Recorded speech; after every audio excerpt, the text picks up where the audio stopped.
All right, so now we'll go now to the next parameter. I think I lost count na.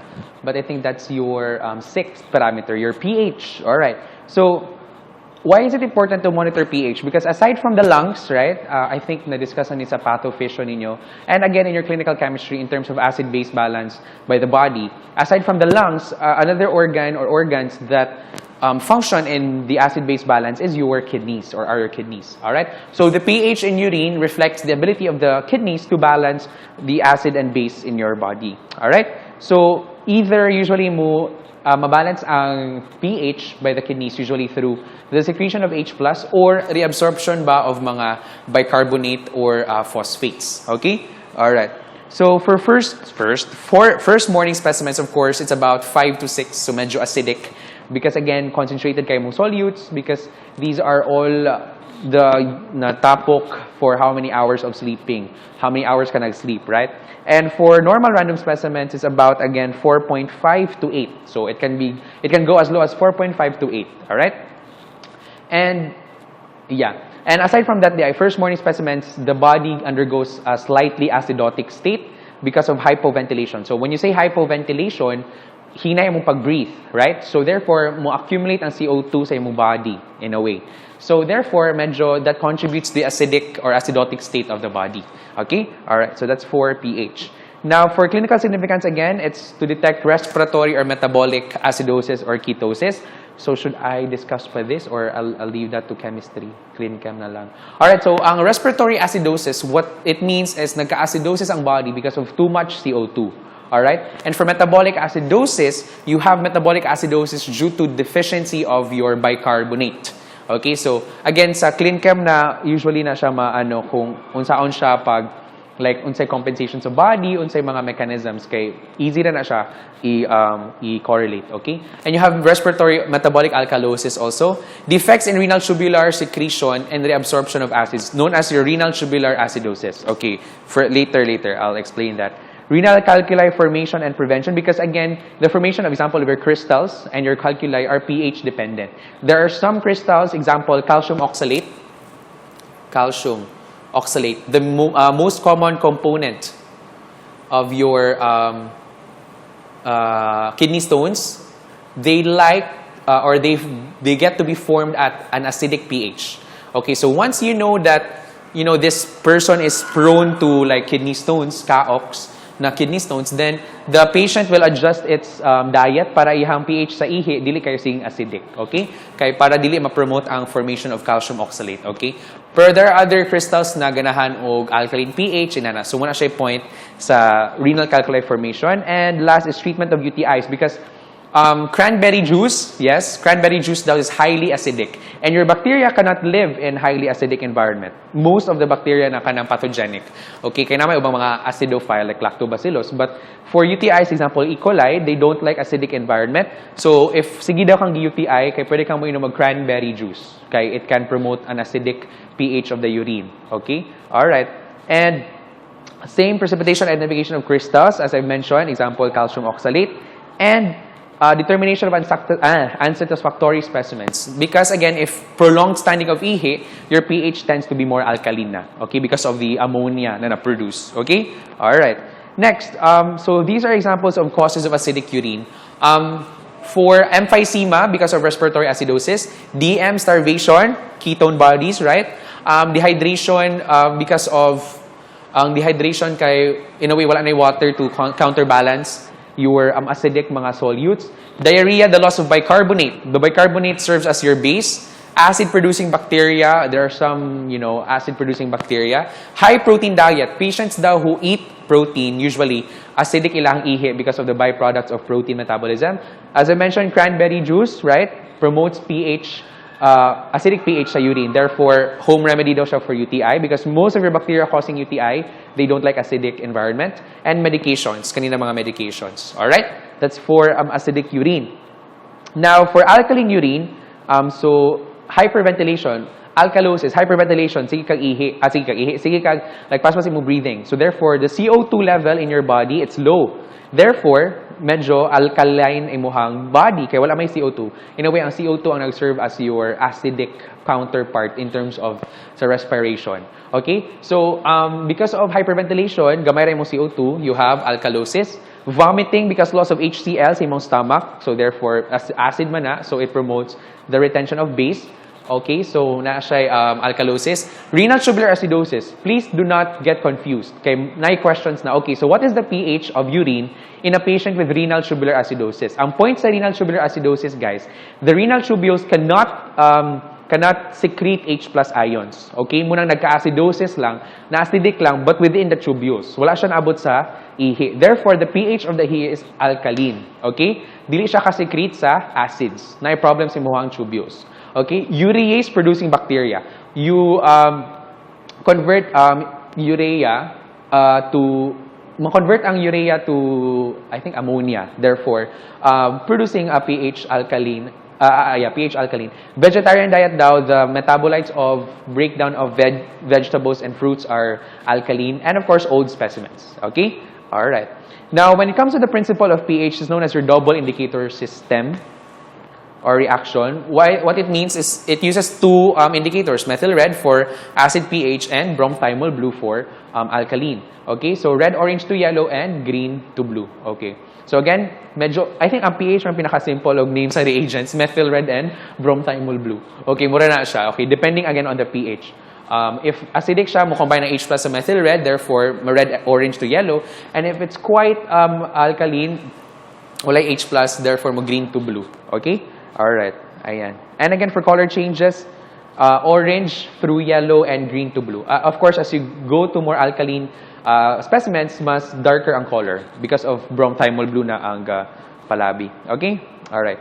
Now, for interference, no known interferencing substances. Kanilang run over. When you say run over, your protein pad manggod is maintained at an acidic pH of 3. Now, if na run over, meaning kanang improper imuhang specimen or pag-dip sa strip, so, ang reagent sa protein, mabutang siya sa pH. Therefore, makakontribute siya sa maka-result siya to false acidity or false acidic pH sa imuhang pH na pad. Okay? Alright.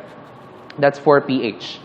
And of course, old specimens because, yeah, dili na siya proper. Alkaline pH siya, but because it's alkaline pH due lang to old specimens. Okay? Alright. Next, you have your protein. Now, it's considered to be the most indicative of renal damage. Why? Because again, protein, the most abundant protein sa imuhang body is your albumin. Now, albumin is repelled. I don't know if na-discuss niyo sa lecture, but you have your shield of negativity. Okay? So, your albumin is, of course, your albumin is also negatively charged. Okay? So, therefore, since negative like charges repel, so what happens is, dili ma-filter or dili mo gawas ang albumin sa imong body because you have this shield of negativity. Now, in the case of kidney damage or mga tubule damage, mawala ang shield of negativity, therefore, freely lang makagawas ang albumin sa ihi. Okay? That's why it is indicative of renal damage. Okay? Muna siya, protein. But normal, dapat less than 10 mg per DL or less than 100 mg per 24 hours. Okay, again, primary protein good is albumin. But there are also other proteins. You have uromodulin, also known as stam horsefall protein.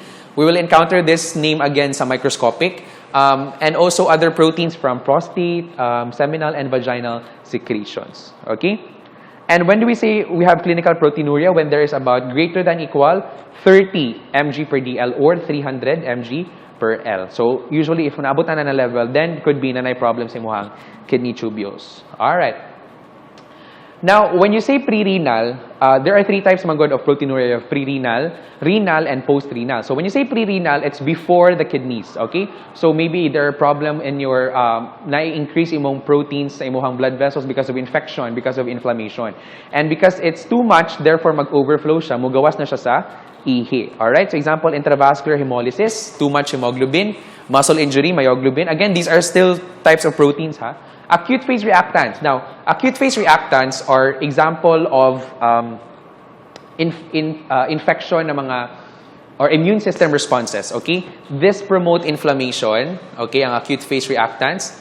Example of an acute phase reactant is CRP or your C-reactive protein. Okay. Now, mo increase na sila through during inflammation or if na infection. Okay. So that's example of acute phase reactants. And next you have your multiple myeloma. Okay, now multiple myeloma is a cancer actually, a proliferative disease of your immunoglobulin or antibody producing na mga cells. Okay? And it produces what we call your Benz-Jones protein, BJ protein. Ay, yes naman. Benz-Jones protein. Now, Benz-Jones protein, this is actually a type of an antibody. Okay? So, you will have this in your IS immunosero, Benz-Jones protein. Now, Benz-Jones protein is light chain. Okay? Medyo, ano rin siya, small protein, but produced in high amounts in multiple myeloma. Now, a very interesting characteristic of Benz-Jones protein, guys, is if imong ihi, turbid ganina siya at 40 to 60 degrees Celsius, and then becomes clear, okay, at 100 degrees Celsius, then that could be Benz-Jones protein. Because Benz-Jones protein precipitates, okay, or coagulates magani at 40 to 60 degrees Celsius, and dissolves at 100 degrees Celsius. Please take note, kapila na balik-balik sa board, sa lecture, Benz-Jones proteins mo dissolve at 100 degrees Celsius but mo precipitate at 40 to 60 degrees Celsius. Asa na siya makitaan? Again, in multiple myeloma patients. And what is multiple myeloma? A kind of cancer in the sense that ni-proliferate ang imuhang mga IG or antibody producing na mga blood cells. Okay? Alright. That's for pre-renal because again, the problem is not within the kidneys. Okay, so it's before that. So usually sa blood vessels, sa imong immune system ba, okay? But when it comes to renal, when you say renal, of course, sa kidneys na gyud, glomerular disorders, immune complex disorders. Example, you have post-streptococcal glomerulonephritis, PGN, post-streptococcal glomerulonephritis. What happens, you know, immune complexes of streptococcus and ang streptococcus na murag protein, mo combine siya with glomerular na mga cells and then muna i-atake sa imuhang kidneys, imuhang immune system. Again, that's your example ana post-streptococcal glomerulonephritis. You have amyloidosis, increase imuhang amyloid protein, so ma-damage yung kidneys. You have toxic agents, example hemoglobin, myoglobin, which still again can damage your kidneys, and diabetic nephropathy, meaning because of too much sugar or too much glucose or because of your diabetic tendencies, na-damage na ang kidney because too much ang glucose sige na gina-filter. That's, again, a complication of diabetes, nephropathy, na ay problem na sa imuhang kidneys. Okay? Alright, next, of course, strenuous exercise. Dehydration because, again, you have little fluid, so ang protein medyo ma-concentrate. Hypertension, pre-eclampsia, usually sa pagbuntis ni siya. And orthostatic, again, or postural proteinuria. Other name of orthostatic is postural proteinuria. Again, it's non-pathologic, but it's the presence of, again, protein in ihe after vertical position for a long period of time, example, standing. Okay? All right. That's for renal. So, na usually problems sa kidneys. Okay? All right. And last, you have your tubular disorders as causes of proteinuria. So, example, Fanconi syndrome. Fanconi syndrome is madamage imong tubio, so mag-release Japon kag kidneys. Toxic agents, heavy metals, some viral infections also. Alright, that's for tubular causes. And for post-renal, meaning after na sa kidneys. So, kato mga parts after the kidneys, like sa urethra ba, sa prostate, sa seminal fluid, inana, vaginal secretions, inana. So, example, lower UTI tract infection kana sa urethra na dapit, okay? You have injury or trauma. Menstrual contamination, of course, because you still have proteins sa imong blood. Prostatic fluid and spermatozoa, yes, naman ay mga proteins usahay. And vaginal secretion. So when it comes to post-renal, again, all that as after, mga parts after the kidney na. Okay? So you can maybe sa vagina or sa urethra ba, okay? Or sa prostate. Alright. Okay. Now, we go now to your principle. The principle of protein is your protein error of indicators. Now, why do you say protein error? This is also known as Sorensen's. Okay? Sorensen's. Protein error of indicators.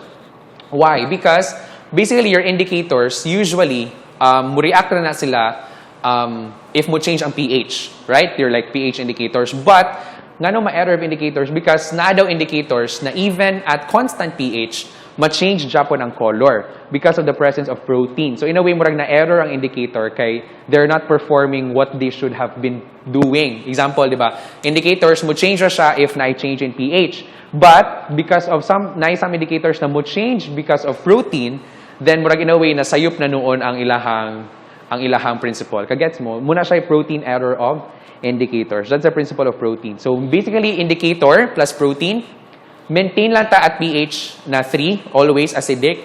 And then, protein mo, accept ang protein, albumin, og more hydrogen ions from the indicator. So basically, what will happen is kwaon sa protein ang H+. And then, if magkadaghan, of course, ang protein, di mas daghan na noon ang H+ na madawat. So, mo change ang colors. Okay? So, may mo siyang blue to green. Okay, so yellow siya because acidic.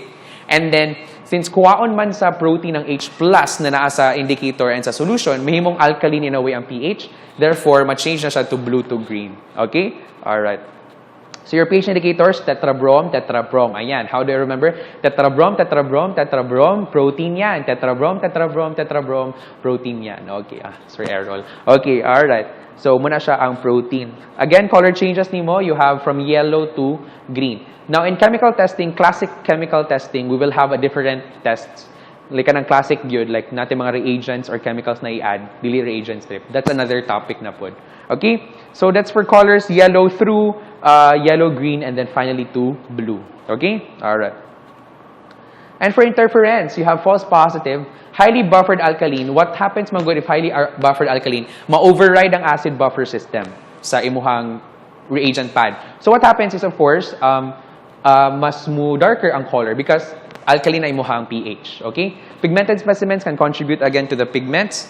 Quartz detergents also could be that it could intensify the reaction or it could also the pigment. Antiseptics, chlorhexidine, and the loss of buffer. So what happens is, ma-loss ang buffer, the pH is not maintained at an acidic pH na. It will now become alkaline, therefore, mas mo intense ang color, hence false positive. And high specific gravity, you're saying na, di ba, protein and ions can affect spec grav. So if taas imuhang spec grav, then could be na mas daghang anion sa protein ang na-detect sa imuhang specimen. Okay? Alright. And of course, for false negative, proteins other than albumin, because again, your strip is highly specific for albumin. All right? And microalbuminuria, when you say microalbuminuria, little components lang or little concentration of albumin sa ihi. Now, please take note, microalbuminuria, guys, this is the earliest indicator of diabetic nephropathy. Okay? Please take note. Nephropathy. Earliest indicator of diabetic nephropathy is microalbuminuria test or your micral. Na ubang mga mag-micral na. So we have different methods of micral. Microalbuminuria na ay immunochromatographic or immunological testing for micral test. But again, ang point lang is earliest indicator of diabetic nephropathy. Ang sa ganito, microalbuminuria. Okay. Please take note, lumalabas sa boards and ClinChem and all over job.